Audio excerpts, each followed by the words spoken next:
करके वापस पटना जा रहे हैं। रास्ते में आप सबसे इनका कार्यक्रम था इसलिए रुके हैं।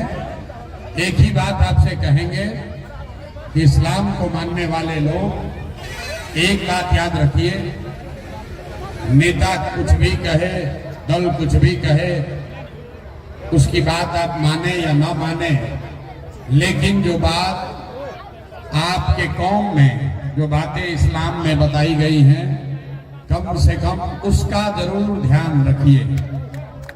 आपके जो हालात हैं बिहार में, आपके जो हालात हैं पूरे देश में ही खराब है, लेकिन बिहार में जो मुसलमानों की हालात मैंने देखे हैं, दलितों के बाद सबसे ज्यादा गरीब बदहाल फटेहाल अगर कोई है तो वो मुसलमान समाज है। और ये आपकी दुर्दशा क्यों है? ये दुर्दशा इसलिए नहीं है जैसा नेता लोग बताते हैं कि लालू जी ने आपको ठग लिया, कि कांग्रेस ने ठग लिया, कि प्रशांत किशोर ने ठग लिया, कि भाजपा ने आपको दबा दिया। ऐसी बात नहीं है।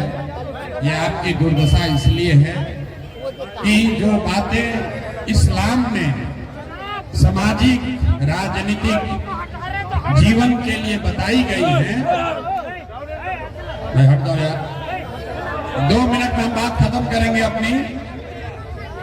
इस्लाम में सामाजिक राजनीतिक जीवन के लिए जो बातें बताई गई हैं, ज्यादातर मुस्लिम साथियों ने उन बातों पर अमल करना भी छोड़ दिया। ये बात आपको लगता है कि आज के जो हुक्मरान हैं, आज के जो शासक हैं वो जालिम हैं, उनको आपके और आपके बच्चों की, आपके हक की चिंता नहीं है। तो मेरे भाई, आपने पैगंबर साहब ने ही ये बताया कि जिस कौम को अपने रहनुमाओं की समझ न हो, उसके ऊपर जालिम हुक्मरानों को मुसल्लत कर दिया जाता है। ये बात हम नहीं बता रहे, ये बात तो पैगंबर साहब ने लिखी है। तो जालिम हुक्मरान आपके ऊपर कब मुसल्लत किए जाएंगे? जब आपको अपने रहनुमाओं की समझ नहीं होगी। तो आप अगर अपने सही रहनुमाओं का चयन करें और हक के साथ खड़ा होइए। आपको बताया गया है हक और बातिल के बीच में मुसलमान को हक के साथ खड़ा होना। और आज का मुसलमान हक की बात नहीं कर रहा, आपको तादाद की चिंता है। आप ये सोचते हैं कि कौन भाजपा को हराएगा, किसकी तादाद ज्यादा है।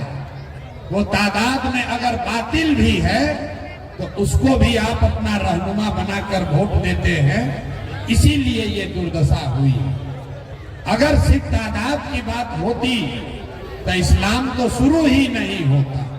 इस्लाम को शुरू करने वाले लोग तो 2 ही लोग थे, तादाद तो दूसरी ओर थी। तो अगर बिहार में सुधार चाहते हैं, अपने बच्चों के लिए इंसाफ चाहते हैं, तो मेरे भाई जो अच्छा लगे, हम ये नहीं कह रहे कि आप जनसुराज के साथ आइए, जो अच्छा लगे उसके साथ रहिए, लेकिन हक के साथ खड़ा होइए, क्योंकि ये बात इस्लाम में बताई गई है। हक के साथ खड़ा होइए। जो आदमी, जब आप भाजपा को हराने के नाम पर किसी गलत व्यक्ति को, किसी बदमाश को, किसी अपराधी को वोट देकर जिताते हैं, तो मेरे भाई वो इस्लाम के बताए हुए रास्ते के खिलाफ बात है। इसलिए हक के साथ खड़ा होइए, यही आपसे गुजारिश करेंगे। और बाकी अब मुशायरा का मजा लीजिए। हम लोग ऐसे लोग तो भाषण रोज दे रहे हैं। इस्लाम में जो बात बताई गई है उसका ध्यान रखिए। आपके हदीस में ये कहा गया कि हर मुसलमान का ये फर्ज है, हर मुसलमान का ये फर्ज है कि वो अपने बच्चों के साथ इंसाफ करे। आपको हदीस में ये लिखा गया है कि हर मुसलमान को अपने बच्चों का अच्छा नाम देना है, उसकी अच्छी परवरिश करनी है। तो जब आप घर जाइए तो इस बात को सोचिए कि इसमें से कितने ऐसे मुसलमान हैं जो अपने बच्चों के साथ इंसाफ कर पा रहे हैं। आप अपने बच्चों के साथ इंसाफ नहीं कर रहे हैं।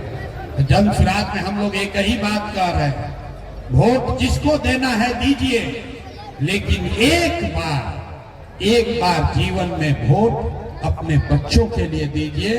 उनके शिक्षा और रोजगार के लिए दीजिए, वरना कभी भला नहीं होने वाला है, कभी भला होने वाला है।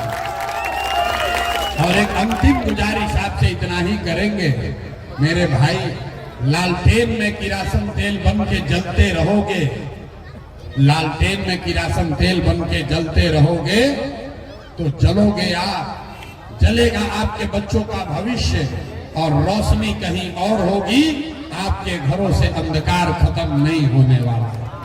30-35 साल आप लालटेन में किरासन तेल बनकर जले जा रहे हैं, आपको कोई परिवर्तन नहीं हुआ, तो कम से कम अपने बच्चों के लिए खड़ा होइए, अब जो अच्छा लगे उसके साथ खड़ा होइए, लेकिन सिर्फ भाजपा को हराने के नाम पर गलत व्यक्तियों का साथ मत दीजिए। जमशुराद अच्छा नहीं लगता है, बिल्कुल इसको वोट मत दीजिए, आप चिंता मत कीजिए। हम वोट नहीं मांगते, ना आपसे ना हिंदुओं से, हम वोट मांगते ही नहीं। लेकिन ये जरूर गुजारिश कर रहे हैं कि मेरे भाई, अगर बिहार को सुधारना है, अपने बच्चों का जीवन सुधारना है, तो आपको अपने बच्चों की चिंता करनी पड़ेगी, और नहीं तो लालू, प्रशांत किशोर, मोदी, नीतीश का चिंता करते करते पूरा जीवन बीत जाएगा, आपके बच्चों का भला नहीं होगा। यही बात बताकर अपनी बात खत्म करेंगे। आप सबका अपने मुशायरे के बीच में मुझे बुलाकर स्वागत, जो आपने इज्जत नवाजा है, उसके लिए आपका शुक्रिया अदा कर रहे हैं, तहे दिल से धन्यवाद कर रहे हैं। कमरुद्दीन जी का झंडा बुलंद रखिए, इनको मजबूत बनाकर रखिए। बहुत बहुत धन्यवाद।